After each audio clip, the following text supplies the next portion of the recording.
Fellas, what's going on? What's going on? How you doing today, man? Doing fantastic, bro. How you doing? What's up, T. Patrick? What's going on, fellas?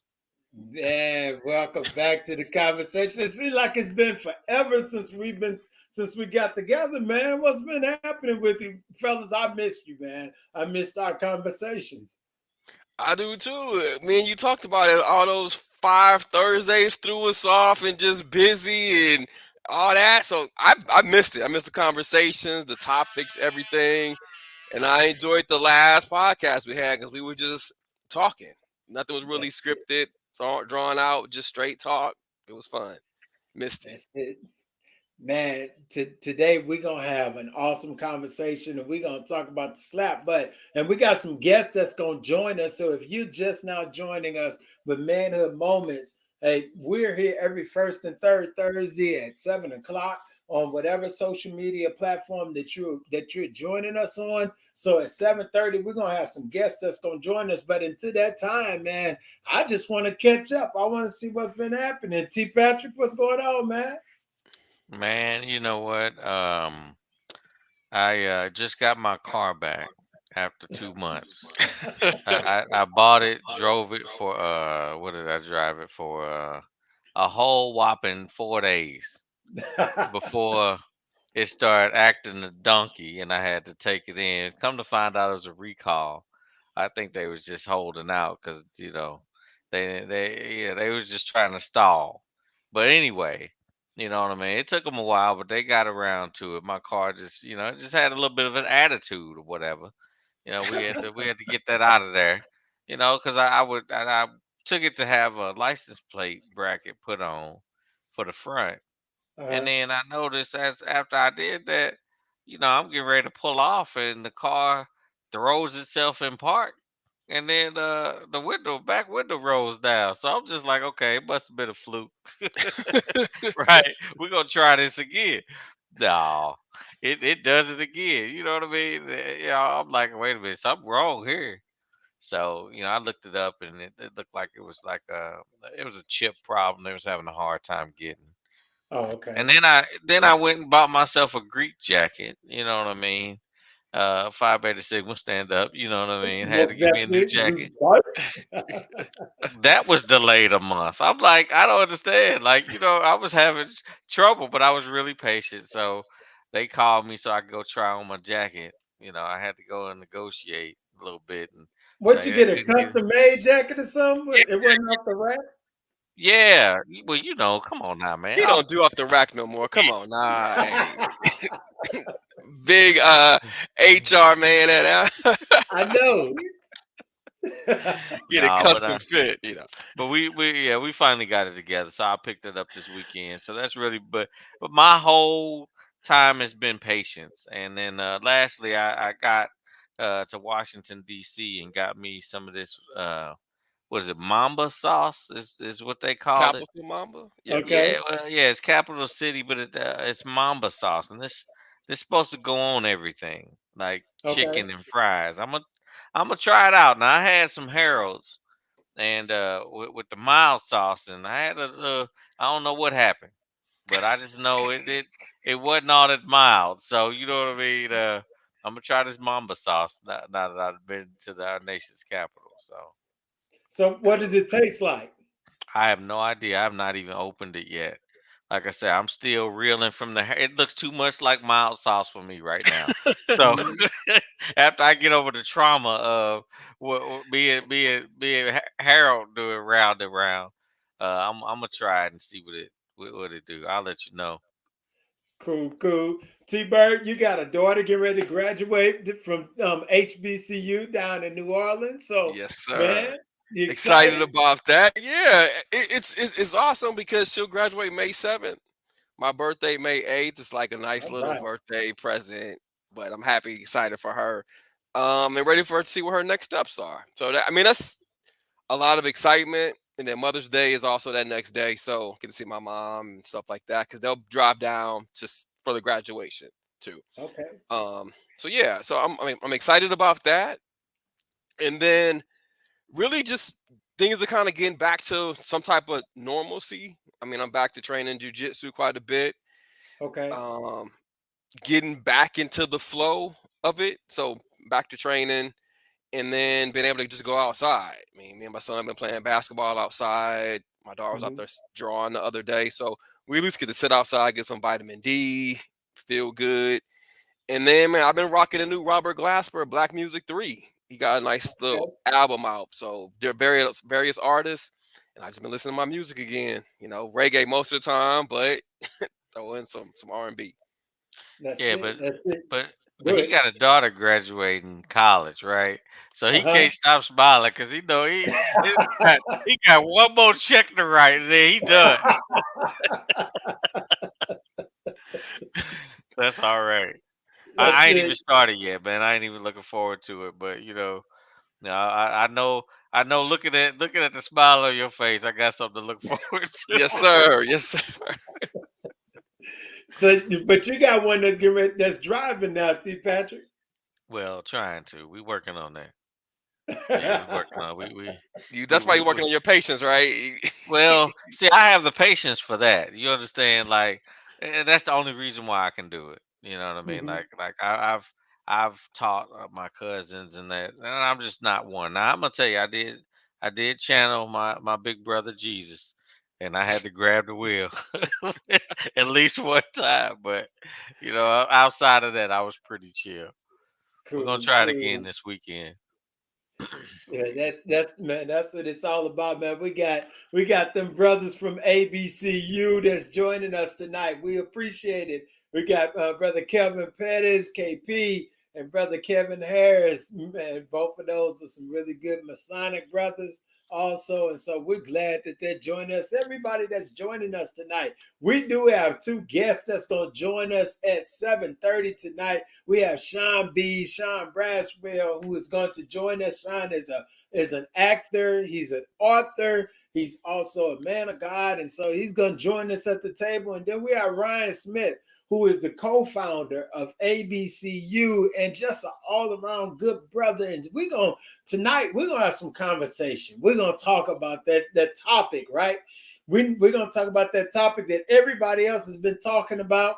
And so we figured, hey, we have some thoughts that we want to share about it. So we're gonna get into that conversation about what's called the slap, right? We're gonna talk about that tonight. So if you're joining us right now, we're gonna ask you to stay tuned. Make sure you hang out with us because at 7:30 it's gonna get live. It's gonna be live now.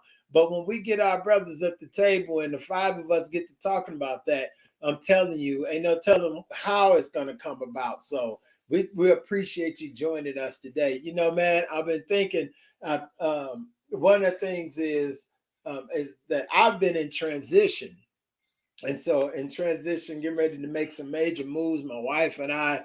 And so we are excited about everything that is happening in our lives. It's just, and it's all the grace of God that has caused us to have favor, right? And so we're really thankful for that. But through those transitions, it's also And I don't know if you check out our imperfect interchanges that we do on Monday nights, Levada and I, but we were talking about insecurities, right?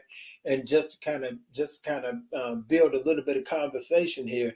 And quite honestly, fellas, I'm telling you, man, I that came out of lived experience. That conversation about dealing with insecurities, and how that shows up.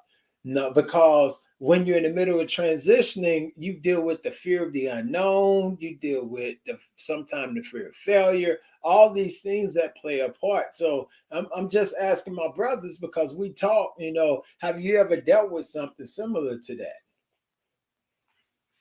Specifically, Just any area of insecurity when you're in a process of transitioning. Oh no, I'm perfect. Oh, well, of course. That's why we have you here. I mean, maybe once or twice. You know what I mean? A little here and there. No, I mean, Okay. a lot of things that I draw from, stems back to that. Some of the Hmm. decisions that have been made, some of the safeguards, air quotes, that I put in place were honestly deep down from insecurity. I mean, I'm constantly in transition. I think transition is growth. So there's always an opportunity to do something. So there's one area of my life that I'm transitioning, even if the others I'm pretty set in. And like I said, I've been on a journey of growth, interpersonal growth. And it's a struggle, man. Especially trying to honestly not care what people think. And Hmm. that is very, very difficult, especially when you are very aware of individuals who are judging you just for being you. Hmm. And it's a conscientious decision of mine to continue to do that, even though I know, and then choosing not necessarily to respond to that, because that's what we typically want to do. Insecurity makes you want to, well, I need to let you know that I feel like that you judging me. And Hmm. growth is understanding that a person's opinion of you and what they think ain't none of your business. And I mean, it's Hmm. like trying to balance that. But insecurity is something, because it makes you want to, you know gravitate and improve something to Hmm. somebody else. And again, now you're giving your power away to somebody, and basically putting them on a pedestal above you. And like I said, I don't think I'm better than nobody, Uh-huh. but nobody's better than me, and that's a fact. And so, you know what I mean, I'm grappling with that. Period. So I didn't make that up. I got that from Joe Biden. So, you know what I mean. Say what you want about Joe, but that's my guy. You know what I mean. So I'm just saying, but that's real. And, I don't think I'm better than anybody, but nobody's better than me. So as long as you don't, step on my toes and try to bring me down or pull me down somewhere, we cool. But the second you do that, you gonna feel me. Hmm. gotcha. Now that I have a better grasp of where you're coming from, as far as like the security and insecurity and change and transitions and stuff, I've been in a relationship where there was a separation, so there's some insecurity, a lot of unknowns. But something that really just comes to mind is the business that I want to start. This kind of self defense, firearm stuff, and within that, you have people that may be better shooters, or their audience is bigger. So you think about, am I really that skilled? But then you look at how long I've done certain things, or I'm a black belt in jujitsu, but there's other black belts out there, and there's different levels, and there's different skills, and there's different things. So there's ways that you do feel insecure until you Okay. understand, okay, I'm not some Delta Force Navy SEAL guy. So my Okay. audience is not going to be those guys that know more about the caliber of bullets than I do, but I know what my audience is. So sometimes it is about understanding that part. But yeah, I mean, the thought of failure. What if you fail at this endeavor that you love to do? Hmm. Um, what things just don't go right. I mean, I had plenty of thoughts, and then COVID hit. So then Hmm. it slowed me down. And then, like I said, those thoughts kick in, because then you hop on Instagram and you got people that's shooting crazy, doing all these things, and then it's, am I that good. You start doubting Mhm. yourself. But then it's no, I am that good. It's just they have their lanes, I have my lane, and then let's go. But Tony, you can rest in the fact that you can break somebody in half. So I know. that's not something the other the rest of us can really claim, right? I know he being all humble about it. So I mean, you like, hey man, I might not be the 20th degree black belt, but I mean, if but I am the 15th, and you know what I mean. I can do some things with that. So I'm just saying, No, you, you, I appreciate that, and I think I am humble, but it's sometimes when you write stuff down, you're like, okay, I've done a whole bunch of stuff. You uh-huh. know what I mean? Like you don't give yourself as much credit as somebody else does, and I think that comes with the insecurity part or yeah, just human nature, especially when you are humble by nature. Not like I'm the man. I'm gonna do this and that. No, it's I'm good at these things. It's what I want to Uh-huh. do, but it still comes in. Hmm. I mean, in the thought, Saint, when I first met you, you're Dr. Saint Rice. I got a master's Uh-huh. degree. You know what I mean? It's just once you get to know somebody, when you think doctor, this person has a PhD, or this person, and sometimes you can have insecurities just Yeah. in that space. yeah. That- Satan, I met a different way. You know what I mean?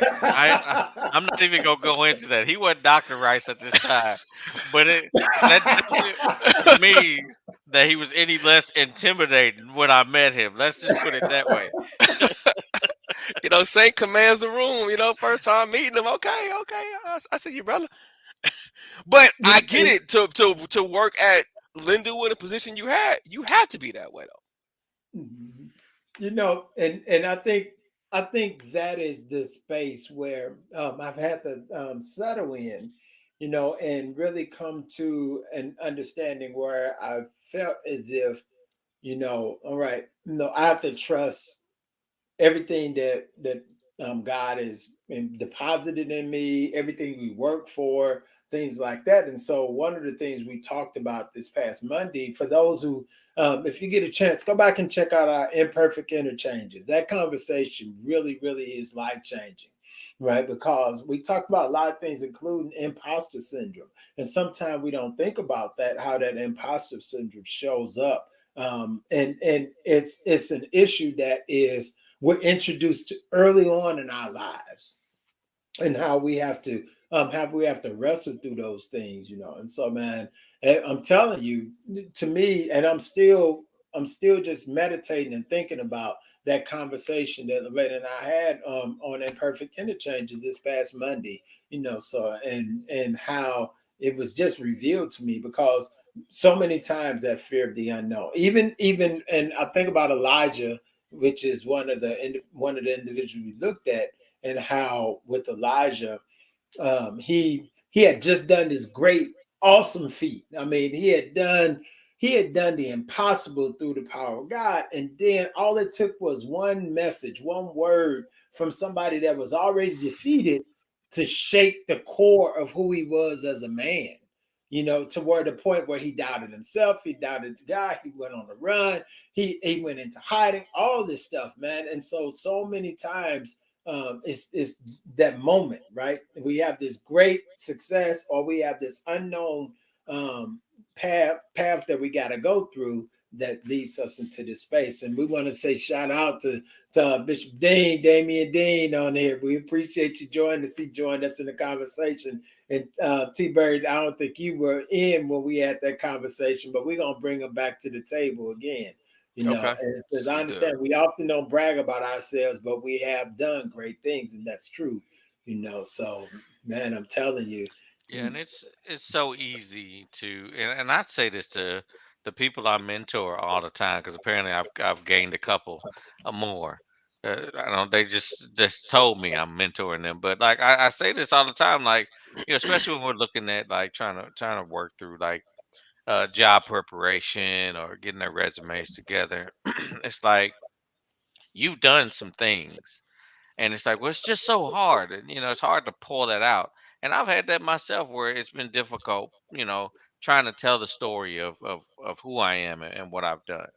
It's got even harder trying to tell the story of who I am without what I've done professionally. So like, separating those two from, one another is been another challenge. But no, I mean, from an insecurity standpoint, I mean, I still grapple with some of the things that I've dealt with in the past, Hmm. with certain, I mean, I've been very transparent. I lost a job Hmm. and got a better one. You know what I mean? And still, I find I'm triggered in certain instances. You know what I mean? Hmm. From that experience, and no matter how much I recognize what it is, I realize I still am dealing with that, and have to Hmm. remind myself, well, wait a minute, I'm getting a little anxious right now. Hmm. And I'm not an anxious person. I'm very chill, but if certain things don't line up the way I think they supposed to, oh boy, it'll send me in a private tailspin, and I'm over here, you know what I mean, having a fit, and nobody knows. Uh-huh. Yeah. Gotcha, You gotcha. know, it's so true. This is these are some of the things I don't think that we think about, or we even conversate about and talk about as men. Those hidden spaces where, um, well, what we need to be in a safe space to be able to come out with it. And how that shows up. In the space that it shows up in. So man, I'm telling you. So one of the things I'm thinking about, and we're almost at the point, we're almost at 7:30, and we're gonna have our guest that's gonna be joining us, in just a second, but just give a little bit of dialogue, man. Let's do a little bit of dialogue. I'm gonna see if I can share my screen for just a second, so see, give me a second here. This is something a little bit different, you know.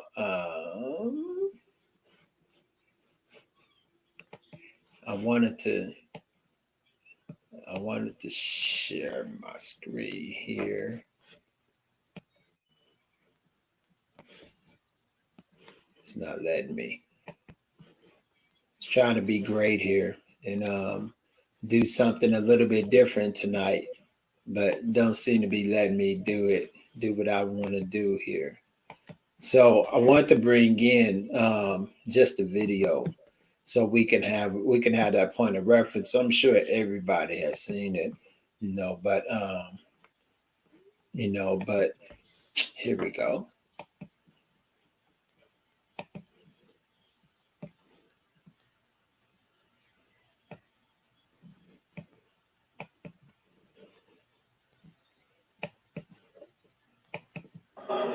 Macbeth, love this. I love the part where it say, King Lear got nothing on me. Y'all gotta see it. It's really good. You know who's got the hardest job tonight? Harvey F. Dardenne and his wife are both nominated. Now, if she loses, he can't win. He is praying that Will Smith wins. Like, please, Lord. Jada, I love you. G.I. Jane 2, can't wait to see it. All right?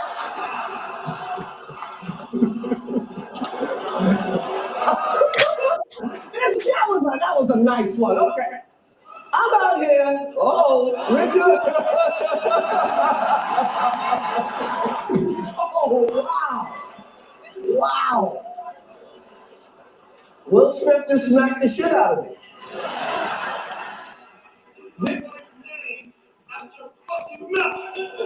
Wow. I would say that's the slap that was heard around the world, right? Yep, yep, yep. So I'll be honest, man. When it first happened, I was shocked, and then with all the attention, I was over it. Like real quick, like man, I'm over it. But then I had time to kind of look at. For me, it was a joke. It's a comedian. He's cracking jokes. Why you slap him? But then when you look at any potential emotional issues, then you kind of understand why, potentially why he felt that he had to assault him and say what he said, protecting his wife. Hmm. Yeah, I mean, I saw. Well, I just knew it was trending. I didn't even know what happened, and I'm just trying to figure. So I'm trying to figure it out. So out of my first, I don't watch the Oscars. So I mean, like, I'll just be totally transparent. I Same haven't here. in years, but yeah, I had to YouTube it. Like, hey, is it up yet? And then I figured it. I seen it, but immediately, I really went to, okay, this is a deeply emotional situation. Like, that joke to me, and like I said, I wasn't there. It ain't about my wife or anything like that. But I mean, that joke right there. There's a lot of things that man could have said that would have been a whole lot worse that we've seen. But like, it was just like, wow. I just felt like, okay, there's Will's trying to prove something at this particular point. And I just felt, I just replayed maybe the embarrassment that he felt, the how he looked, with that entanglement issue, and just the things that Jada has said. His daughter's writing a letter to a man she ain't never met because her mama can't get out of this funk. I mean, and time again, I think he's tried to make her happy. He had best intentions, but I'm sure he's done his stuff, but they married into that. You know who your partner is, right? And if they are who they are, you marry them. And I had that conversation with my daughter today. I'm like, when you pick a partner, you Mhm. better understand what character you picking, because if that person never changed, that's who you attached Yep. to. So you Yes, can't sir. really you can't complain about that. You know what I mean? So you got to be really careful about it. You know what I mean? But the bottom line is, in that they've been through a lot, and so and he's been through a lot, and a man's pride can be fragile Hmm. in certain situations, especially when it comes to family. Mhm. And I think he was deeply hurt and just relive trauma, and I've got to do something, to defend me and everything around me. Hmm. I know our producers there, that they are saying that we are a little bit quiet with this conversation, but I think for us as men, this conversation is a reality type conversation, right? Hmm. Yeah. Because there are so many nuances to this, and it's much bigger than just the incident of the slap. And I think that's why we wanted to have this conversation tonight, because it's bigger. There's a lot to process in this event. Yeah. Even yes, remove, and we'll talk about this when our guests join on. But yes, remove the two figures, right? Yes, remove the fact that it's Chris Rock and Will Smith. Let's make it two unknown individuals, right? The fact that who they were and where they did it, it gives a different level of notoriety.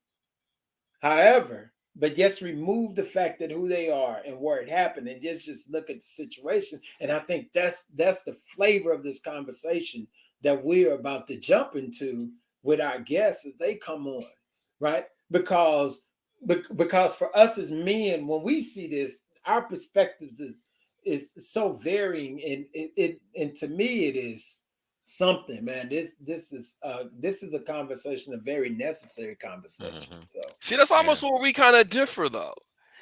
It's hard for me to take that the situation out of it, because to me, if it, like Brother Dean said, at first I thought it was fake, mhm. but to me, it's still a comedian doing his little monologue, and maybe and just being creative. It's hard for me to take that away from it, because to me that sets the stage of it. Now Hmm. we at I don't know, Red Lobster, somebody says some cracks a joke, then I might say something, depending on that. But for me, it's hard to take away where they were and who he is to say something back to me. Another actor who's a comedian who seemed like he is.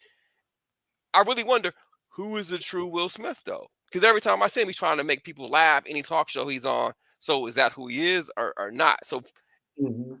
it's hard for me to take that all out and then die and then just talk about it versus you and Levada out and somebody says something and you get up and slap them. I understand that part if I'm making sense. It does. I mean, you make it quite a bit of sense, and you're sharing your perspective, really well. I guess my and we got a lot of conversation going on, and we're gonna pick into that conversation too. Because that's one of the reasons why we want to have this conversation because we want to give an opportunity for voices to be heard, right? And so, Hmm. but when we're talking about the idea of, I can think of so many times that wasn't on this big of a stage that you had individuals who may have told a joke and now it lost their life or somebody shot them. And so and I think Damian Dean, Bishop Dean's mentioned about like this whole idea of protecting my honor and defending my rights and things like that, and how that shows up. And I'm not saying right or wrong. I'm just saying it really requires us a deeper dive to look at this because I don't I look at two black men and quite honest, two black men that actually have a friendship or somewhat of a friendship and a relationship. Hmm. It wasn't like they were strangers. Yeah, and I think that's Kevin Harris pointed out. Like he asked the question, "What will smack the white host? What will have smacked somebody he didn't have a relationship with?" I think he probably, to some degree, knew that the risk was low in that moment, even though this anger then bubbled up. Because I mean, I people are have argued me down like Will's done his stuff too. But the bottom line is that's a grown man that then sat there and listened to his wife explain a relationship with his son's friend. That has to take a toll on a man. And this is public. He's on TV talking about this and trying to save face, but I mean, it's still rough. And at this particular point, that's who he chose. And he ride or die with that woman regardless. He and she gave him that look, and he just knew, hey, I got to do something. That's it. Hey, before we go any further, we gotta introduce the man, Ryan Smith, brother. Thank you for joining us today, man. You can unmute yourself because this is just an open conversation. We on mute mics and all that other stuff. It's kind of like being in the locker room, so we chime in, we interrupt one another, we just talk. So man, but thank you for joining us tonight. And before we get started, I want you to introduce yourself to the people that's joining us, and so they'll know who you are, and give us a little bit of background about yourself. And then also, I need you to share a little bit about ABCU too. No, Oh wow! Can you hear me well? we got you. Yes, Sound All sir. right. good. Try to make sure I keep my volume up, and I'll try to keep this short because this topic is very good and very necessary. I was sitting on the other side, just chomping at the bit, just waiting for you to click me in, like tag me in, coach, tag me in. Right, right. So I'll keep it as short as I possibly can. My name is Ryan Smith. I like to minimize the titles or whatever because when it's all said and done, I'm a black man that's a black father that is trying to make something happen in our city. ABCU is it stands for About Us, By Us, Connecting Us. It's a group of it's a small group of black men who got together to start creating some solution-based conversation. And we're on a small level at this particular time. We're not really as interested in trying to go global or take over the world like Pinky. You know what I'm saying? So, Pinky and the Brain, we just want to make some impact in areas that are often overlooked, and that's essentially what we're doing at this particular time. That's it, man. So and once again, we're humbled and we appreciate you being at the table with us tonight, man. We are looking forward to some good I am dialogue. honored for the invitation. Myself and the group, we love this group. We definitely believe in supporting our Black brothers, and definitely looking forward to this. That's it. Appreciate you. Nice to meet you, brother. Yes, sir. Yeah, definitely. Honor's mine. We got Sean B. He'll be joining us in a second. So just off the strength, you say you was listening in. What was coming through your mind just to kind of get you into this conversation? I don't even know where to begin, man. I can tell you that I don't watch the Oscars either. It's not my thing. But I guess as soon as it happened, my phone started to blow up. I wasn't really sure if it was real or not. So after a while, I just kind of checked, to check on YouTube or whatever. And I saw it, and to be very honest with you, I was extremely disappointed. And not just the act, but how Will presented himself in that particular space. But I'll say this as well. The aftermath is what really bothered me more. We're talking about an isolated incident. What really bothered me more was the global impact of how I think T. Patrick used it best when he said, there was low risk. I often question, had it been John Travolta that got up and smacked Chris Rock, how our Black people would have responded. But because it was a Black man smacking another Black man, we seem to not take that as serious. And that's what bothers me. The loss of a life, I'm stretching this out, killed by another Black man is not any lesser than when killed by a white. And this is where I have the problem. I have the problem with the global part of our community and how it is that we're separated on this, when we definitely all saw a Black man get assaulted. I don't care who it was by. And I'm really big about being who you are at all times. And I don't believe that Will Smith was himself. And I do believe it was borderline a bully move. I think you did that because, again, as T. Patrick said, it was low risk. It was low risk. I'm really disappointed. I know it's an isolated incident. I know he's human. He makes mistakes. But that was a huge it was a huge act that has really, you had two Black women that were hosting. You had a Black director that was directing the whole show. We have to show better than that.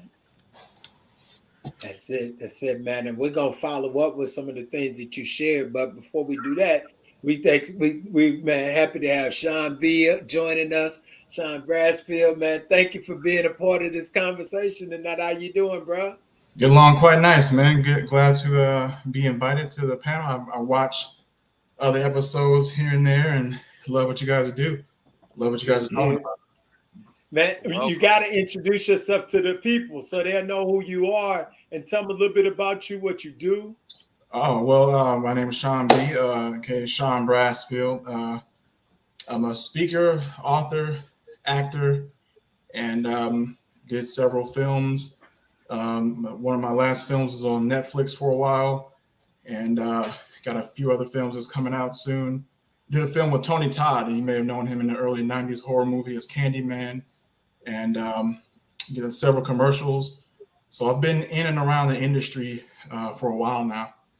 And I'm always into pouring into a lot of the younger brothers. I've been a part of the program at U City High School called Man of Valor, and got a podcast myself that I spit out every week called Dear Young Brother, where I talk to the young men ages 13 to 19, that demographic, and give them different avenues on being a whole well-rounded young man headed into this huge, vast world after high school and college. So that's a little bit about myself.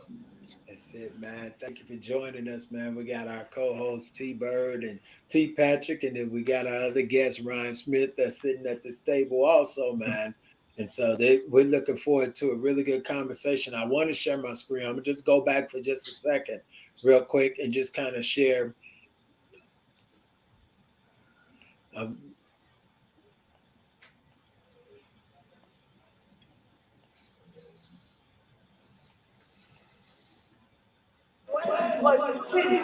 Lord, Jada, I love you. G.I. Jane 2, can't wait to see it. All right?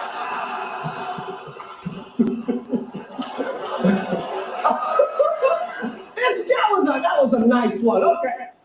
I'm out here. Oh, Richard. Oh, wow. Wow. Will Smith just smacked the shit out of it.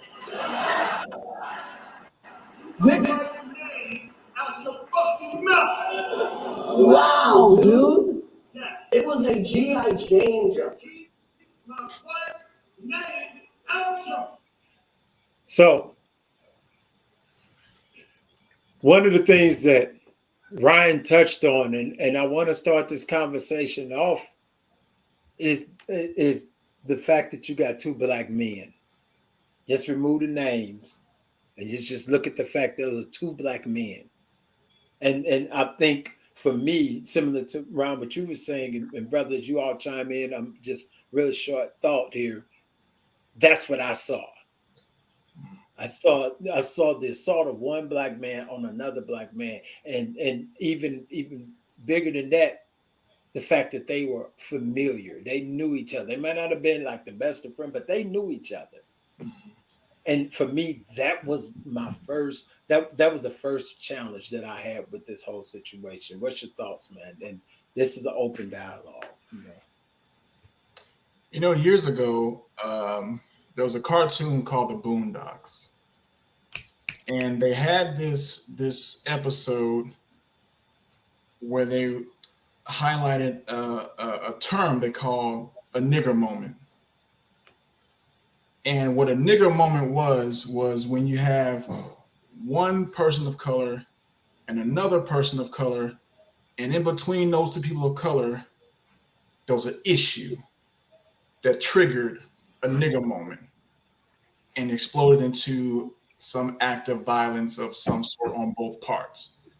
And in my mind, I was thinking,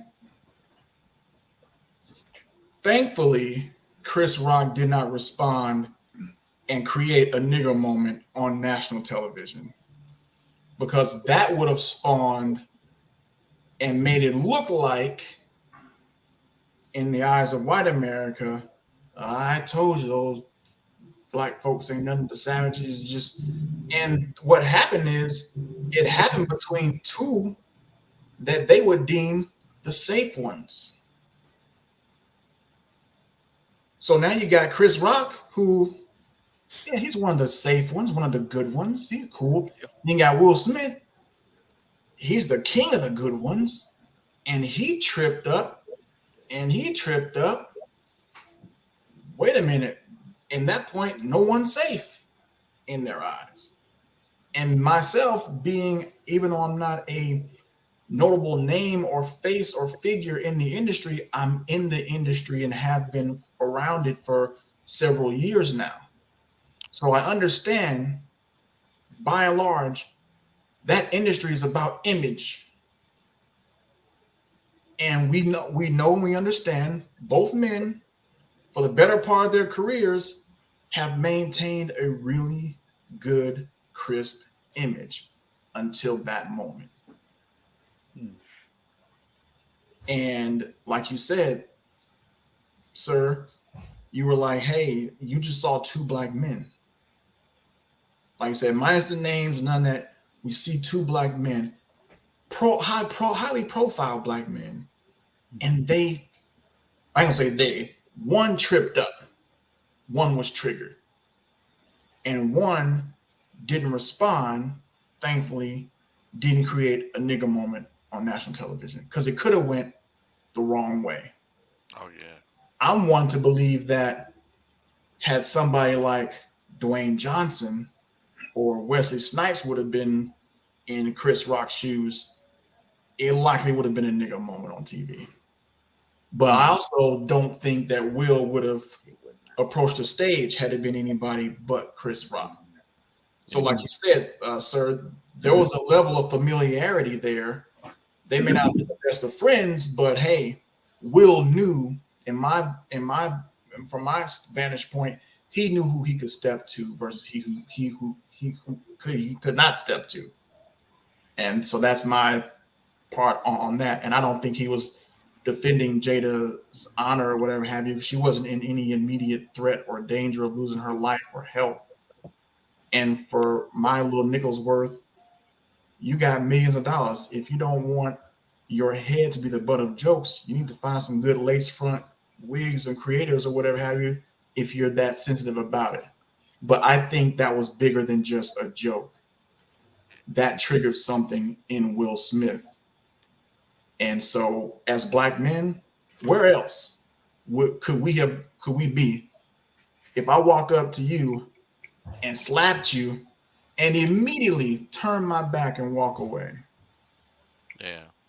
Because I mean, from where I'm from, you turn your back, it's about to be a nigga moment. it would have been that before you turned your back. As soon as you gestured that you was, oh yeah, Exactly. you know, We all recognize when somebody walk up on you too. You know. yeah, It's that thing in us, like, Yeah. is it coming? What's Yeah.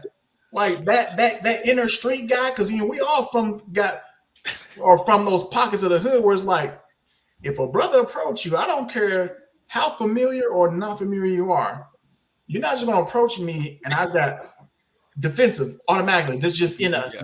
I'm like, where was Chris's inner street guy? You know what I'm saying? It's not Chris. That's the thing. It's popularly known that that's not Chris. Right. And I think that's what needs to also be put into to play. Like you all said, coming up, as soon as Will stood up and stepped on that stage, I'm coming in front of the mic. I'm trying to get my jacket off, because if we hadn't scripted that, then I already know that you're not coming up here to give me a hug. Right. You know what I'm saying? So, right. But as you said, that's what I spoke on earlier when I said being yourself at all times. There were at the very least 2 different incidences that the Smith family has made public where Will could have done just that. Mm-hmm. Yet he chose to take the high road and speak positively, keep his hands to himself, and let it go. With all the rumors and things with Tupac and his wife, he never approached Tupac about it. No. He came out with the things with August, and he just openly decided to tell the world that he'd been sleeping with his wife. You never went up to August about it.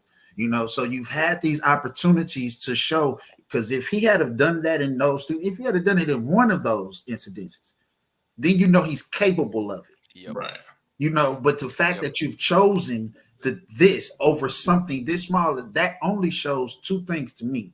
One, Will Smith is broken. Mm-hmm. Oh, yeah. He's broken. And we are at the point now when the small thing has finally overflowed.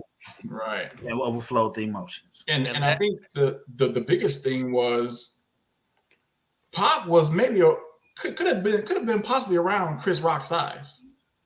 But Will knew Pac had something in him that Chris Rock didn't. yeah. Pac wasn't no big guy, but he could bring the fight. You know what I'm saying? And so I think Will has been bothered by chasing Tupac's ghost and trying to satisfy that. He's trying to win Jada's love or her respect that has been sealed in the casket with Tupac or in his ashes or whatever have you. And that he's never going to achieve that. And it's bothering him slowly but surely. And now we're seeing him sadly become unglued. Yeah. And that's what I saw in there. So you guys saw black men, and I saw a broken man.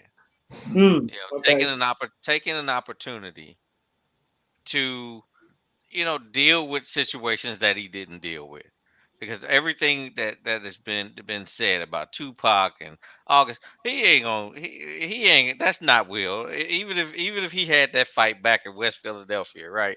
That one little Yeah. fight, right? You know what I mean?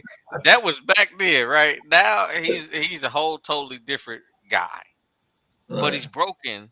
And so, and I empathize with that because I have been that. That's the interesting thing about it. And I felt it, you know what I mean, in me when I saw it and connected with it, and it's like, that's a broken man. I didn't even Mm, doubt it was. I never thought it was a joke.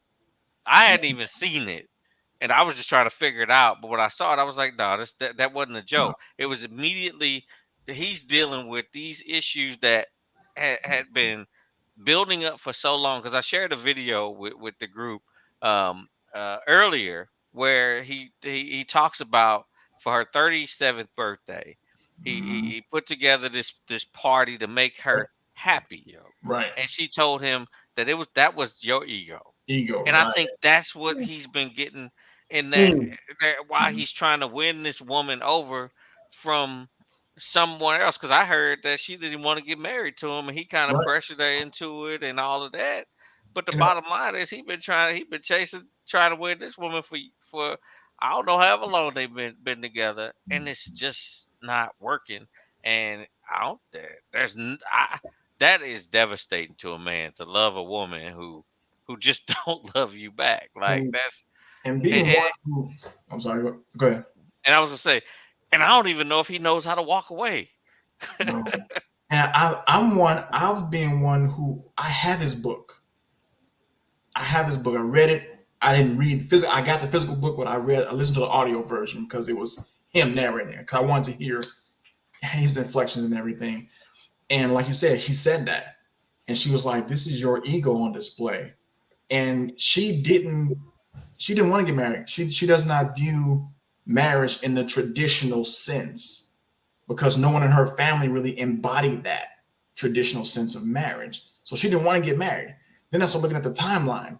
They got married New Year's Eve of 1997, going into 98. Pac died September 1996. She's still on the heels of mourning him, losing him.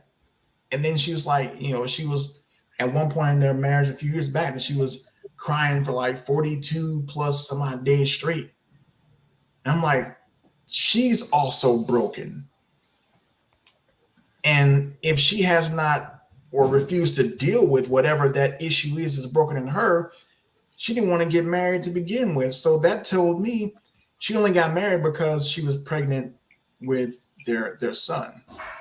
She didn't really want to get married. So she was okay with just being the baby mama or whatever have you. So I'm like, and it was her mom who talked her into marriage because she wanted to see her daughter get married or whatever have you. So it's like two broken people because he had his fair share of issues coming in, but he was still trying to build and uphold this image that he's this star on the Fresh Prince of Bel-Air and he is now Big Willie Weekend, all that kind of stuff. So yeah. I would love Saint if we could jump into some of those other questions. That's what I was getting ready to shift Okay. us. Yeah, go ahead. Which one?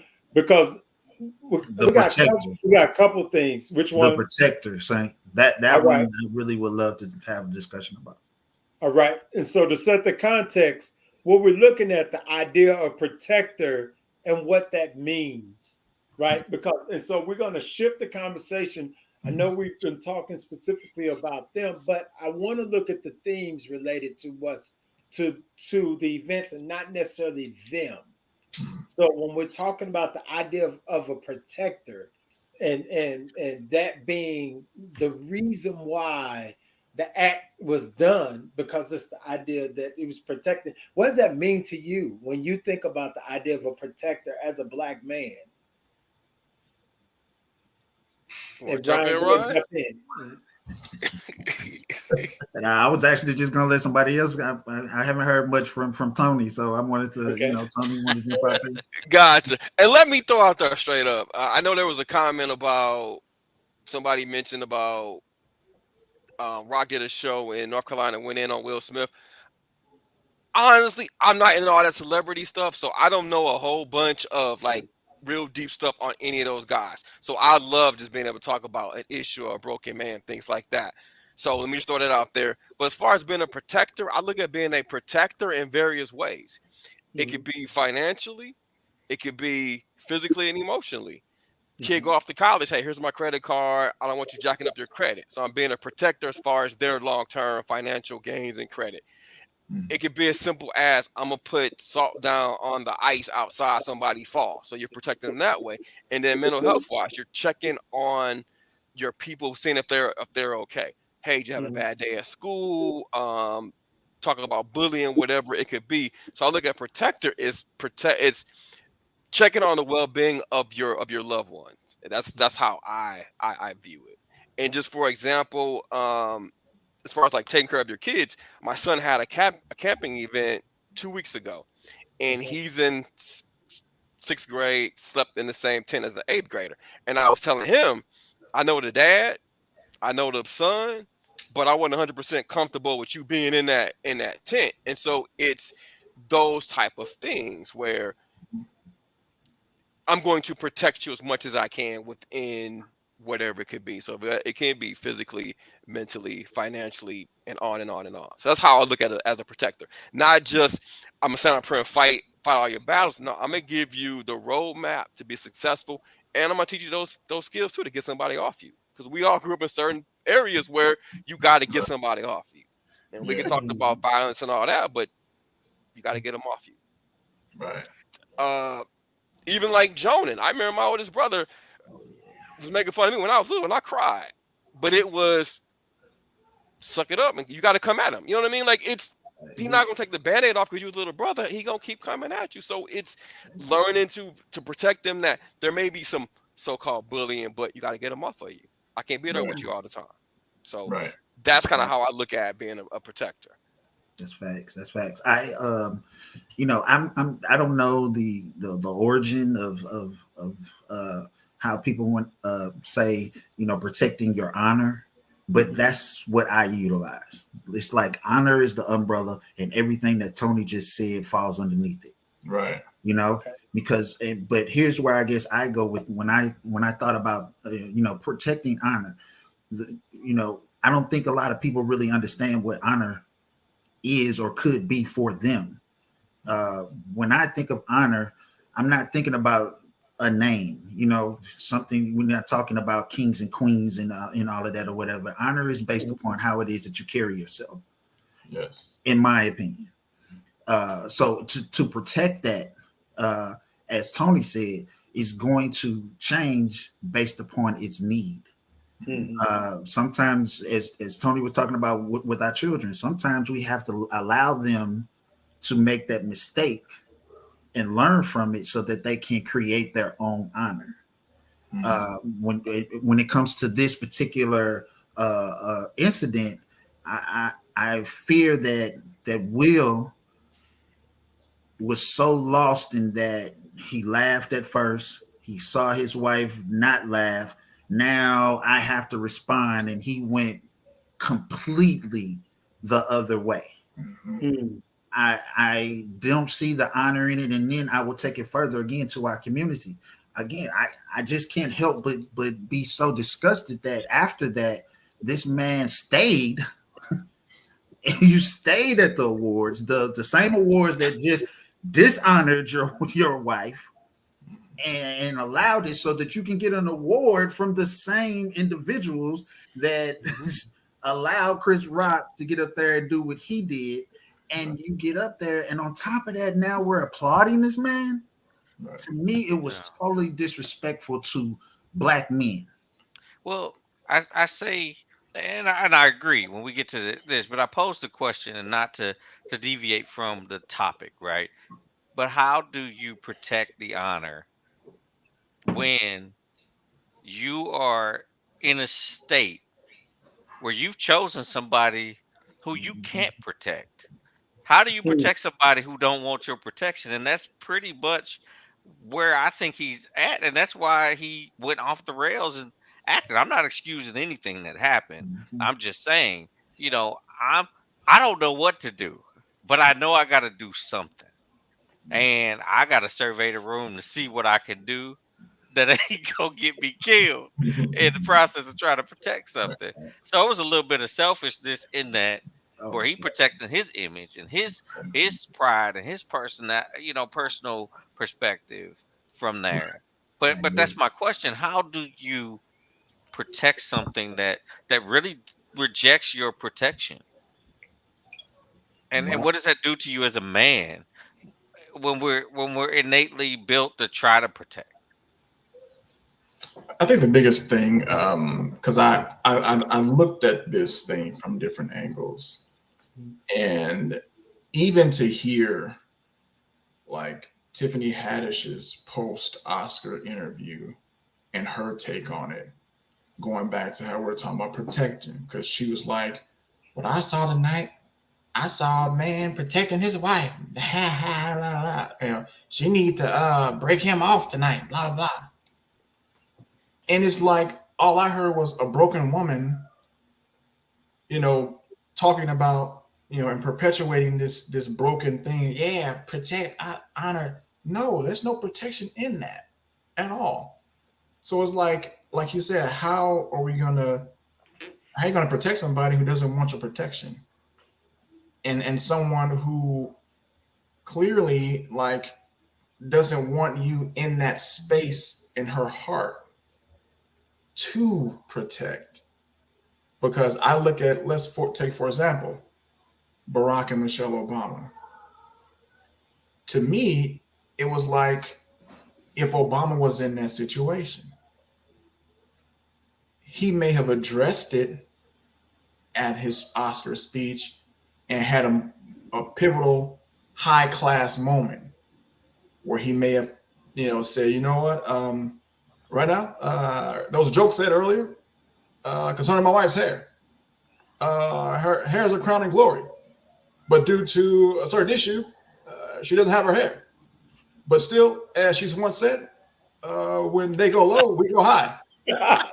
So I, I imagine Barack having that high moment that really made it classy in his protection of his wife. You know what I'm saying? So, like, and she and Michelle would have allowed and yielded that because her femininity and her wholeness understood the assignment, so to speak. As young folks say, she understood the assignment, and folks saying Will understood the assignment. No, he didn't. Will got an F on that assignment. Right. So yeah, but we have to understand what protection universally looks like, and then what it looks like in our particular circles. For example, when we're reading scripture, scripture has a certain universal meaning. It meant what the author meant when he wrote it, but then the application is different. So protection as a whole for us as a community may look like this one thing, but applicated is applicated differently in our circles and our relationships, if that makes any sense. Yeah. So I left this question up there for a while, so you have a chance to kind of ponder it. So we do want to take a moment and look at this question. How can we, as Black women, be or feel protected with a man who is broken, who refuses to acknowledge he is broken and therefore overcompensates? I'm gonna get in trouble because I'm gonna say something that's real. What's You up? know, if we look at it on both sides of the coin, I Hmm. mean, this is fine and dandy if the woman herself is not broken, right? But a lot of times, us as blacks get together with broken people, and we Hmm. both broken, and we're both triggering each other, and that's the push and pull. And I think this question is at the root of the cause of this issue with two broken people. Because I remember, if I remember correctly, Jada was disappointed in Will and never asked Will to do that, right? That was her response to what he did. So there again, if that's true, there's a rejection there of even his attempt Even though it's wrong, it's two left shoes. His attempt was rejected. So of course he's lost. So I don't know how a black woman or a black man is supposed to feel like, they're protected, or a black man is supposed to feel that he Mhm. should protect a woman if they're both broken and triggered each other. But if that woman is whole, is she going to help that man heal? Hmm. Or Well, is she willing to go through what's necessary? Because, as I said before, when we picking a mate, we know what we getting into, and if we don't, we find out very quickly. right. And the question is, if you truly love that person, are you in that for the long haul, even if they're going to refuse to acknowledge that? And I mean that from a Hmm. man or a woman's perspective, vice versa. And that's my challenge to the question there. I think it's valid, but are we talking about two whole people, one whole person? I mean, I think I feel personally, with the question being, how can we as black women feel or be protected as with a man who's broken? Honestly, I don't think you can, because he's going to be steadily fighting an uphill battle in trying to be whole. And I remember one of my mentors told me years ago, he said, whatever your chief or dominant thought is, it acts as a magnet. It draws people, events, and circumstances that harmonize with whatever that dominant thought is. Wow. So if that dominant thought is I'm broken, and I feel like my personal philosophy, there's a little boy that lives inside of all of us grown men. And that little boy is dealing with some traumas and stuff that has not been checked yet and dealt with. And if it has not been dealt with, it's going to be like that magnet drawing people, events, Mhm. circumstances that harmonize and falls in sync with whatever those dominant thoughts are, or whatever those dominant traits or characteristics are. So if those dominant traits and characteristics are brokenness, you're going to magnetize and bring people to you. People, friends, associates, co-workers, anyone who corroborates with whatever your brokenness is, and you find a family in that brokenness. And like I said, in relationships, you'll draw broken people, and you may not know the person's broken, but you'll start to see that as it unfolds. And hopefully it's not said too late, but if you see it early, it's time to address it and acknowledge it, and deal with it before you settle in, so to speak, as far as the marriage goes. Okay. T-Pac, I love your response. I will only piggyback on that, and I will try to stick to, I guess, what Stephanie is asking. So let's just assume she is not, right. Let's Mhm. assume. I think I probably won't make any friends on this one either, T-Pac. But I need uh, company. that's right there. Yeah, give me a seat ready. If I have to answer how does a black woman protect herself, Mhm. you have to protect yourself. Mhm. And sometimes the best way to protect yourself is to make better choices. Mhm. That's where our power really lies. Sometimes those choices have to be super tough, in that sometimes you have to say, look, this this is not healthy for me. You put the time in to figure out who it is that you're with. I'm really big about, not everybody's going to show you them true selves in the very beginning. They always provide the representative who's going to be everything that you want, because that's what they want you. So, but when you start identifying certain things, it's not your job to help somebody heal. At the Right. most, it would be your job to support them in getting the help they need to heal themselves. So that would be my answer in that. Protect yourself first in making the proper choice, whether it is you see it beforehand or once you see it in the midst. To be able to say this is not going to work is a powerful thing.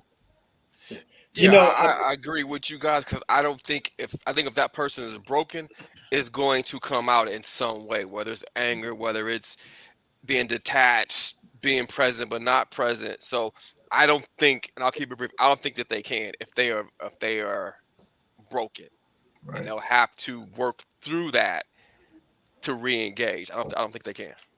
Right. I think you brothers did a really good job with that question, because I'm going to be honest with you with this whole topic. I probably have more questions than I have answers. because I've been going through and kind of really, that's why I brought this topic out, right? Because I needed to have this space where we could begin to process it, and with a group of brothers who, you know, and from a male perspective, right? You know, and so that's why for me, as I listen in and I see the other question here, and so it looks like the lady they asking is what if the person doesn't recognize their brokenness, you know, and once again, I think we're answering that if that person does not recognize their brokenness, you know, then you can't help them see something that they cannot see, Right. right? And so, and no matter how much you're trying to say it, no matter how much you're trying to express it, you can't help that person see something that they cannot see, Right. you know. And so, and it has a come to a place of revelation to understand that, man, the condition that I'm in is not healthy for me. Sometimes it crosses through that line of reasoning because we may lose someone, right? We may lose something that we value, and because that we lost that, it crosses our line of reason to say, I got to figure out what I did that caused me to lose this. Hmm. Right. No, but for someone to, you know, to try to, because oftentimes what happens, in my opinion, is in relationships, the man is almost forced, and so he'll comply, but he won't change. So Mm. he'll say that I okay, yeah, you're right. I know I need to change, you know, I need to change, right? But he don't really see it, right? Because, but he's feeling the pressure from whatever that situation is, which causes him to go through all these different stages of trying to figure out something and just do something. I just got to do something, which is what I believe we saw. We saw a man that felt like he needed to do something, and in him doing something, and it shows up in other ways. He may marry that person because he feel like he got to do something, right? He may, you know, make all these rash decisions, but none of those decisions end up being the right decision at the end of the day, you know. So I want to shift this conversation a little bit and talk about the idea of, it seems like our society is becoming more comfortable with violence, and violence being a way to respond and to answer, to respond to adversity, right? And so we had the situation, we had this situation, we had the Jawan Howard situation. We've had several situations where we've seen violence be the response. And regardless of the level of violence, it seems to be, and we see all the different TikToks of fights and all this other stuff, right? People getting slapped and all. Do, what are we seeing in society? Is in particular in our Black community? Are we becoming immune, you think, to civility? I, I think we're just becoming desensitized. I think because of the level of violence. I mean, how many times can you see? Yeah, like Trayvon Martin hit pretty hard for me. It kind of shook me. Mhm. Like I was really into this whole mindset of, oh man, if you just work hard and you know keep your nose clean and you'll do Mm. fine, right? Because I was in that life. And then this boy gets killed, right, over some Skittles and there by somebody who wasn't supposed to be doing nothing and was told, Uh-huh. and then and then he gets off scot free, right? Because of some obscure law that was passed, right? Mhm. Now we put Trayvon Martin, we flipped that situation. I don't think it would have been the same under the same law. We Yeah. would have found some way to do that differently. But anyway, that I think watching that and watching Eric Garner, and then we watch what happened up in Minnesota with, I don't know why George this man Floyd. George Floyd, Mhm. why his name skit, but how many times can you see that and see people get off, or see what Mhm. happened even with up in Wisconsin with what Rittenhouse, right? Mhm. Where Right. we know everything that was broken in that situation, knowing that if it was a young black brother, that wouldn't have gone the same way. We got Breonna Taylor. We got all of these endless names that we can go back and cite that we continuously see on this 24-hour news cycle over and over and over again. And then the violence in our neighborhoods, uh, and just the conditions that we've had to come up in, I think has really taken a toll on us. From a I say mentally, you Mm-hmm. know, and people are just like, okay, this is just what it is. Hmm. I agree. I think we are desensitized to it. I mean, it's just a lot of violence. Tamir Rice was one that hit me, young boy. But we have videos of violence. But for me, it's I just I don't one. I think people would stop caring about other human beings. I would just shoot. But to me, people just don't fully understand violence. Violence isn't always the answer. Sometimes you got to be the bigger person, but people just resort to violence. We don't know Hmm. how to articulate ourselves, so I'm gonna fight. Or somebody did something to me, I'm going to fight. Maybe that's all they've ever been taught is Hmm. to fight. So we need to work on, I think, just understanding when violence is appropriate and when it's not. So And I think I, processing anger too. hmm, Sorry. no, sorry. I think one of the things that comes to mind was a quote that I heard several years back, and it stayed with me. It said, "Man, when left to his own devices, is bent on self-destruction." And I think that where we are um, at this time, where we are in our humanity, not only are we just desensitized to it, but it's like it's becoming, well, it's our default setting. Anger and violence and response, that's our default setting. And not to be like any like super spiritual, religious, whatever have you, but we're being shown our default setting. This is who we are. Without Christ, without a savior, without help, we're all savages in our default setting. That's who we are. When I arrived here, I knew how to do everything bad and wrong. At 4 years old, I was playing with a truck. Another 4-year-old comes over to me, takes the truck. My default setting, take it back, hit at 4. So when people say, oh, little Tommy or they're all these kids, they're all little angels. No, they're not. If I told my 3-year-old, don't go grab a cookie, and I turn my back and he goes and grabs a cookie anyway, he's operating in his default setting. If I see him playing with a toy, per my example just a moment ago, and someone takes it, his default setting is to take it back and swing and hit or bite. But I have to push back a little bit because that's that space where we're saying that, and I guess I have that. I also have that the nurture, the nurture side that I think that we don't give enough attention to, because I don't think innately that your average 4-year old is going to respond in violence. I think that 4-year old who responds in violence has seen violence and responds based off of what they've seen, or sometimes violence is rewarded. So if they've done it once or they saw someone do it and they won, then they reenact that same behavior. So I guess that's kind of my thought on that. Ryan, I see you.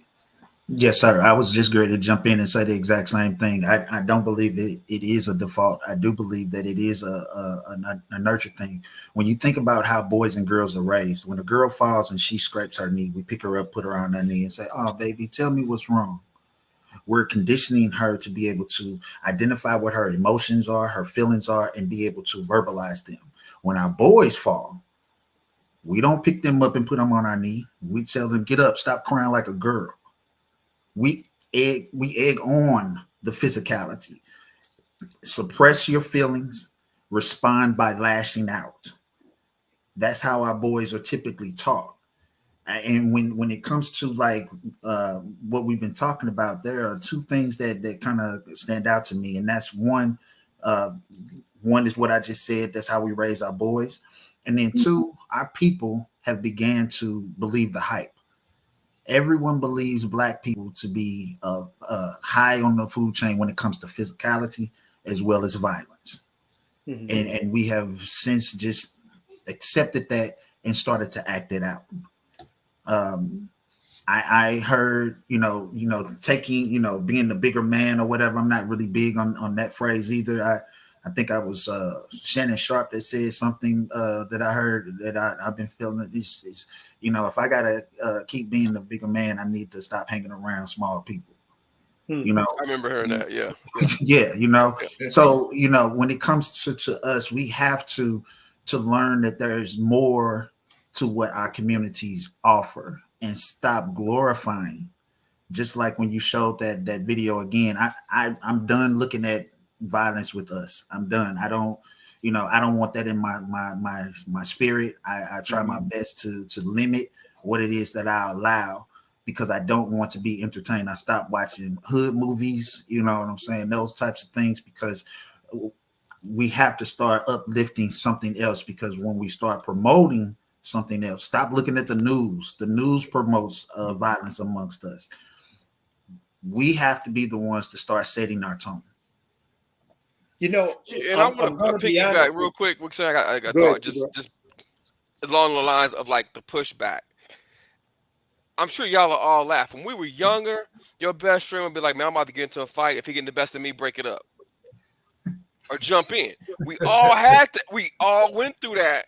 Nowadays, three jumping on one person, but that's kind of how it was. Or it was an even fight. Nowadays, it has changed where it's more shooting, more people getting jumped. When I was juvenile PO, I'm like, man, y'all can't be doing all this fighting because if three of y'all jump in, it's mob action, and that jumps up what you gonna get charged with.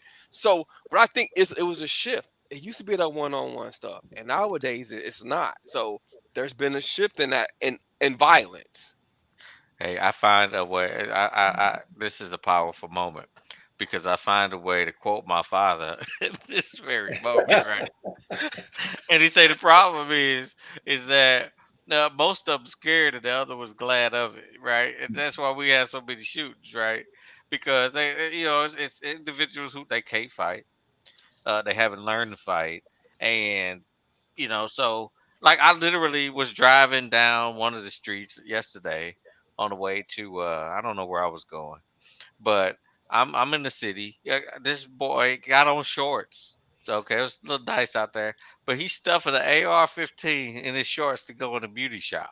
Now, my thought was like, where are you going that you got to stuff this big old gun to go in? That's the only thing around. The school was across the street, the beauty shop. So I assumed he wasn't going to the school.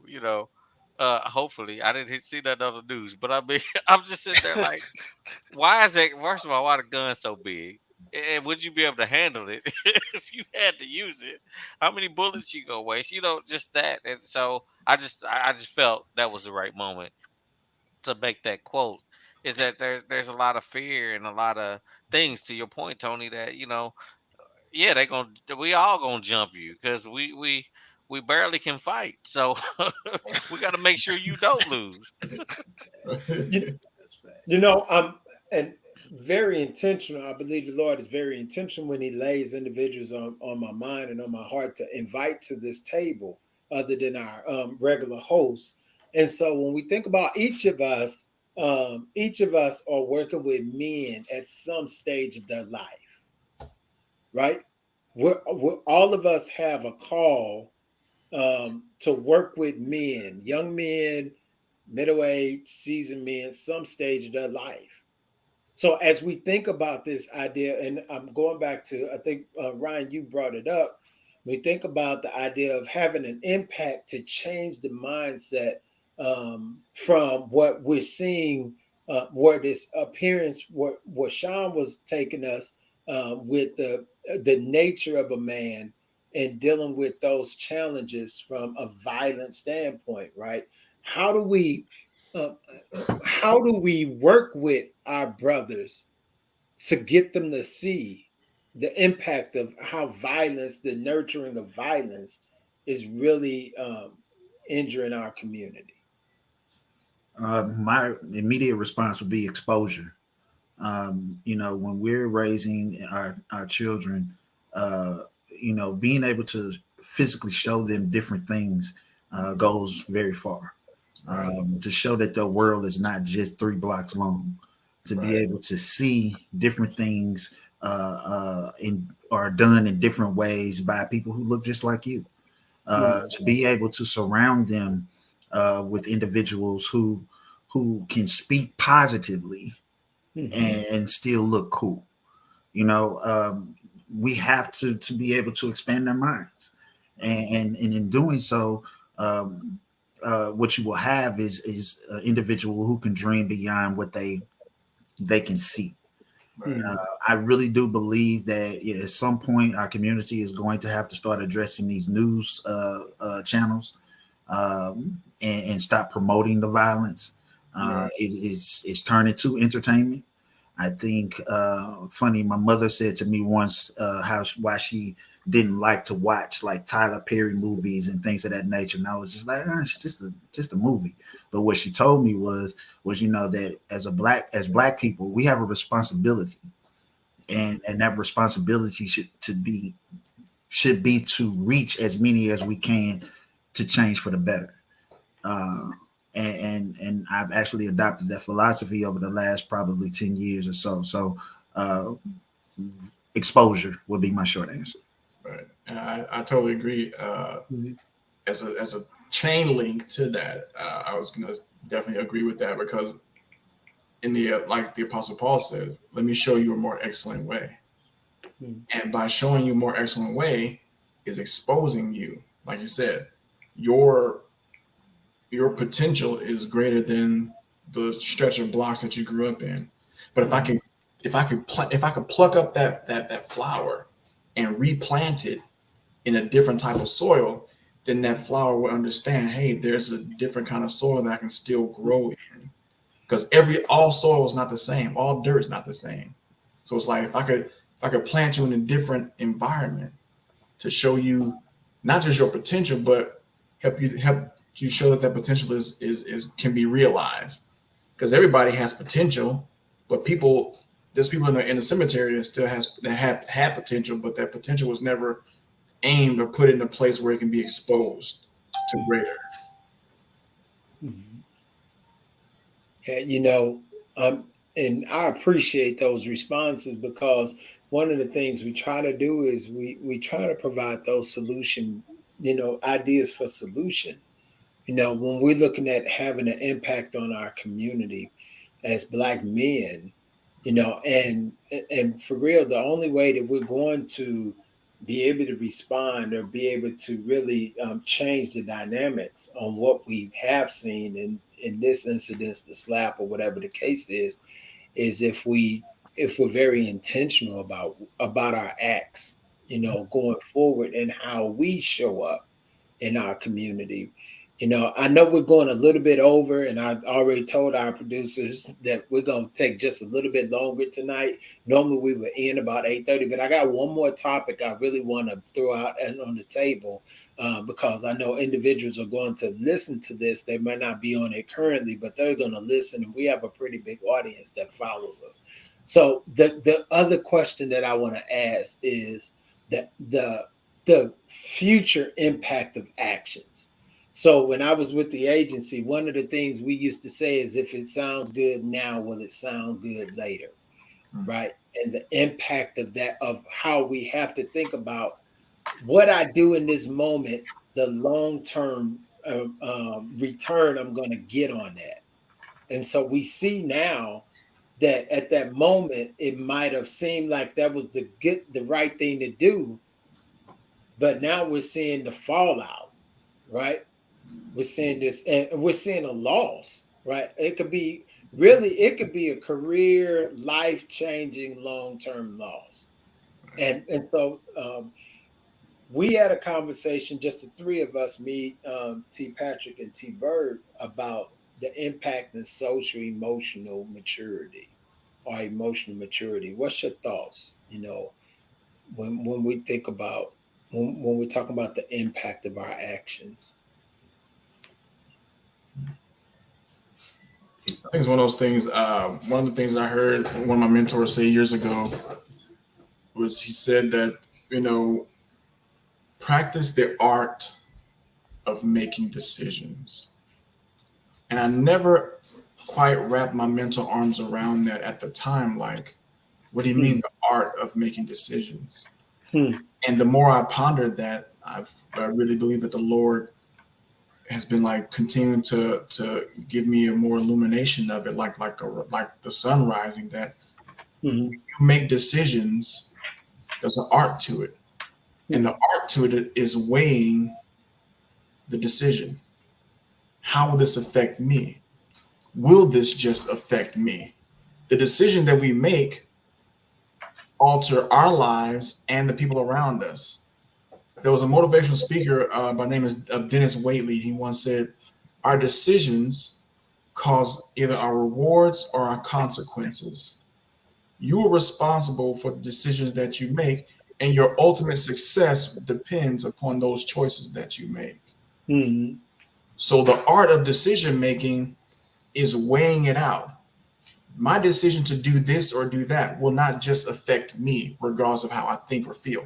It's going to affect people around me. It's going to affect me in the years or months to come as well. So exercise the art of making good decisions. It, I go next, or Go Yeah, ahead. T. jump Patrick? right in. Okay. Yeah, Sean B. That's definitely a plus, brother. When you talk about the art of decision making, definitely something that I feel like, and I've expressed that our parents don't do much. In addition to ABCU has actually been trying to come up with some type of curriculum so that we can actually start teaching our youngsters to dream. It's something that is just it's not even an art at all.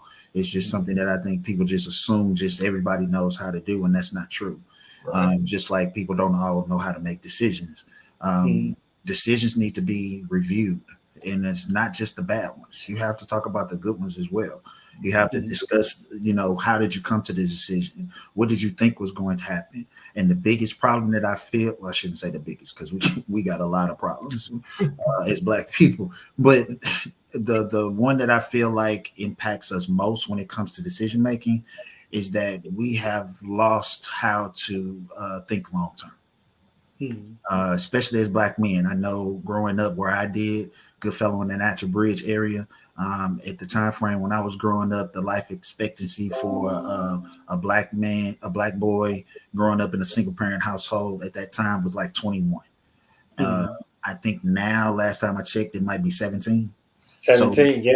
so Hmm. what we're looking at is individuals who, again, believe in the hype, trying to live fast, not expecting to be able to get past 17, and then when they end up doubling the age, and now you're 34, you haven't made any plans at all in what to do when you get here, Right. and now we're living in survival mode, and it's hard to make proper decisions when you're just trying to make decisions to get through the day. Right. Hmm. This Yeah, is I good. mean, I think, and I just piggyback on this. I think the how kind of is conversations like this, men getting together, discussing difficult topics and opening their minds. And I say this to bring it full circle. Had this very similar conversation with my 16-year-old today because Hmm. she was annoyed because I was scraping the yogurt out of my mug in my house, and she's telling me that, can I stop? And I said, okay, do you have can you suggest an alternative way that I'm gonna be able to enjoy my yogurt? in without your getting on house. your without getting on your nerves, right? And so she's like, so it tell. I know they roll their eyes because I think I get like Heathcliff Huxtable sometimes. Just lean back and my eyes roll. But anyway, I'm telling her, I said, I'm using this as a point to teach you a lesson that you can ask, you can't control what other people do, so you can ask me to stop. I said, but what are you going to do if I tell you no, like I'm doing right now? I said, because I'm going to enjoy my. I say, because this is my house. I said, now if I come to your house, she's like, well, you're not going to be able to eat out of a mug. I was like, and that's fine. I have to respect that. But right now, this is my house, and you asking me to stop because it's getting on your nerves, and I get it. I say, but what could you have done differently? You know what I mean, to solve your own problem. I said you could have Hmm. left the room, covered your ears, put your ear pods in, done a number of things. I say, but I'm not gonna stop eating my yogurt, and I'm gonna get all of it out of this mug. and so it's just gonna have to get on your nerves until then. But I just use it as a point to say, piggybacking on that, what are you prepared for if you make a request and the answer is no? I said Hmm. because you're setting yourself up for a failure if you're only considering the fact that I'm gonna comply. Because I don't have to. I said, this is my house. I said, Hmm. you're a guest right now in my house and I'm paying bills in. So, um, I think that's how we start to have those conversations because I wanted to start thinking about that. What can you do in your space to make things better versus trying to convince other people to give you what it is that you want? And if you do, you're gonna have to come up with an alternative. I say, what's the win-win for me and you? Because you asking me to quit eating my yogurt. Yeah. And I'm not prepared to do that because I like this yogurt. Yeah. So like I say, I know she was just sitting there like, how the hell did me asking you about to stop scraping this come into this whole philosophical conversation? But hey, it is my job to get on their nerves, and I'm happy about it. And I agree pretty much with pretty much everything you guys are saying, all the decision making and everything. The only thing that I would throw out, it's important for us to connect with young males that we deal with, as far as explaining the mistakes that we made, because we Mm. can tell them I made a bad decision here, and these were the results of it. So Yeah. we're helping them understand the short term issues, the long term ramifications of whatever action that they did or action that you didn't do that resulted Mhm. in a negative thing. So no, that's the only thing I could add. But it's just all Yeah. about spending time with the youths and hopefully saying something to them that resonates and they think about it in the future. Right. Fellas, I'm going to tell you, for me, this conversation tonight, this Manhood Moments podcast, uh, was really, to me, this was an impactful conversation, right?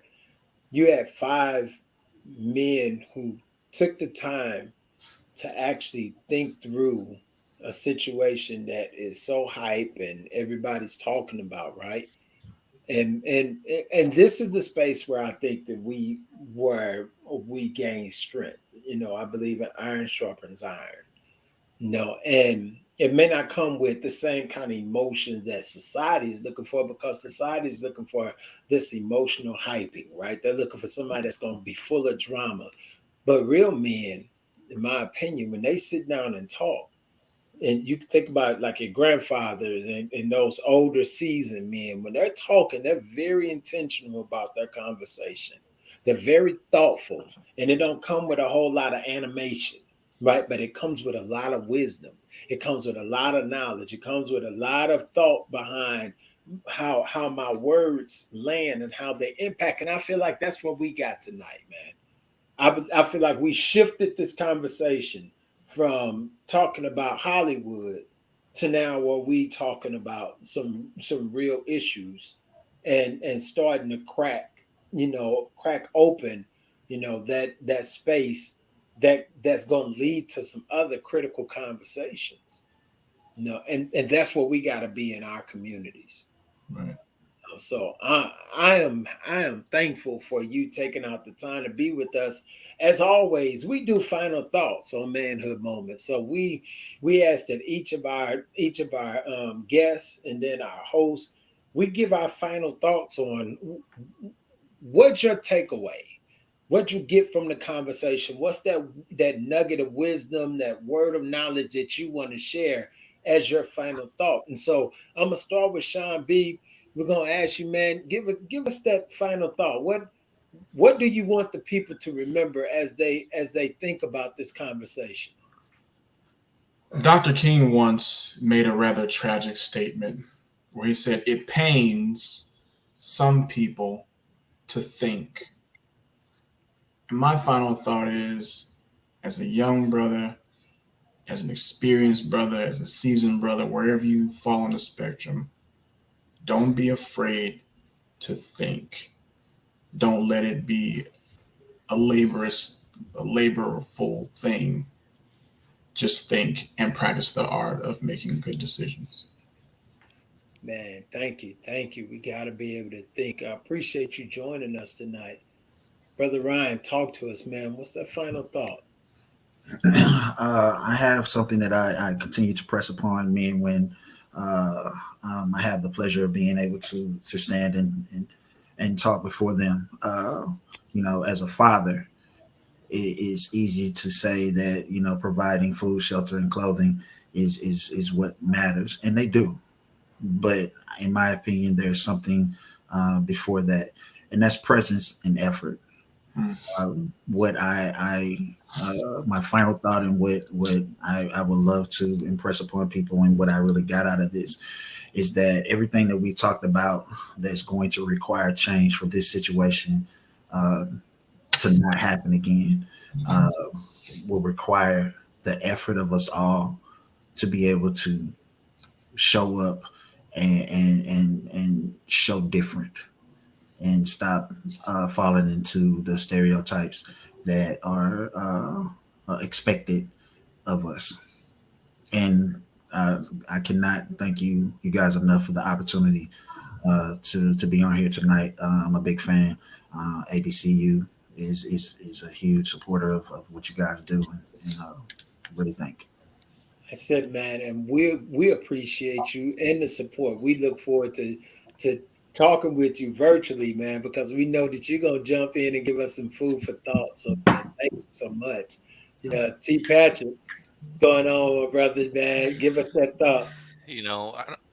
I don't know what I could say that would, be remotely as eloquently put as what has already been said by our guests. I mean, but uh, I think the only thing that really comes to mind is the big takeaway is that, again, change starts with us. What we do, showing different, making better decisions, doing better than what we were taught. You know, I spend time acknowledging with my children how I'm not perfect, but how I'm working towards being better. And I think that, as long as we acknowledge that, acknowledge our vulnerabilities, acknowledge the trauma, and seek to do better, then we can do better by having conversations, getting help if necessary, connecting with people that we can kind of decompress with and share ideas, sharpen one another. I think any combination of those, all of those collectively helps us become better, so that we don't see situations like this, that started this conversation. Because at the end of the day, we just made up of our experiences, and those emotions that we have. That's really pretty much all we know, and we rely on those to get through life. And if we're not dealing with them in a healthy manner, they manifest themselves in negative ways. And so, I think that's my final thought. Man, as always, always profound. T. Bird, talk to us. Okay. To Sean, it's great to have you on the show. learn hearing about your podcast and you giving back to brothers. And then also ABCU. I love what you all are doing and working in the criminal justice field. I love to hear you guys are going to have a curriculum to try to work with the brothers to help them out. Because by the time I see them at 34, 35, 36 is almost too late and they're stuck in the system. But my final thought, man, is just a topic that we didn't really talk or get a chance to talk about. Is like brothers, when we see our brothers, and iron sharpens iron. But wherever you are, your brother is your brother. Talk to him, acknowledge him, give him a what's up. Because when I'm at the courthouse, sometimes I'm in a shirt and tie, and I see somebody I know they are on probation, whatever, another brother, but I'm still gonna give him a head nod. What's up? Because our roles could be different. I'm no different than you. You are my brother. No matter where I'm at, I give my brother a head nod, and I can just think of being at a predominantly white institution in college, and there was that brotherhood that I don't even know you, but I'm gonna give you a that heads up. So it's all about understanding your brother is your brother. I'm my brother's keeper, no matter what. Right. Thanks. So that's it. We are our brothers keepers, man. And so, I know if you're listening in tonight, this was a little bit heavy, but the situation that we're dealing with today is a really heavy situation, and it's a serious situation. No, and so although this was a slap, if and on someone's street, in someone's community, this was a life lost because of the inability to control ego, the inability to address brokenness, the inability to respond in a healthy way, to be able to think through our actions before those actions cause us to lose everything, including our lives. So if you're listening in today, you listen to this conversation with the men that's at this table. We're talking because we're concerned. We're talking because it's time for change in our communities. And so you see 5 men who are really actively a part of the community. So we appreciate you listening in to Manhood Moments. We appreciate you for being a part of what we're doing here. And we believe that it's just going to grow. You can catch us every first and third Thursday at 7 o'clock. And we have this dialogue, this real authentic dialogue about issues that matter to us. Right. So, Father, we thank and praise you for this day. We thank and praise you for the brothers that's here.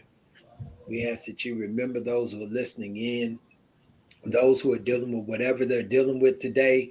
We know that you have the answer to be able to resolve it, to be able to handle it, to be able to respond to it. Lord God, we ask that you would, Lord God, that you would touch Will Smith and Chris Rock and anybody else associated with this situation. But we even ask you, Lord, to touch in our communities, to have your way. We bless you. We ask you to continue to bless Sean, continue to bless Ryan, ABCU, the ministries that you've given to them, that they will grow and prosper. And Lord, we just thank you for everything that you're doing in this day. This we ask in your name, your holy name. Amen. All Amen. right. We will see you all in 2 weeks. Remember, my manhood, my mission.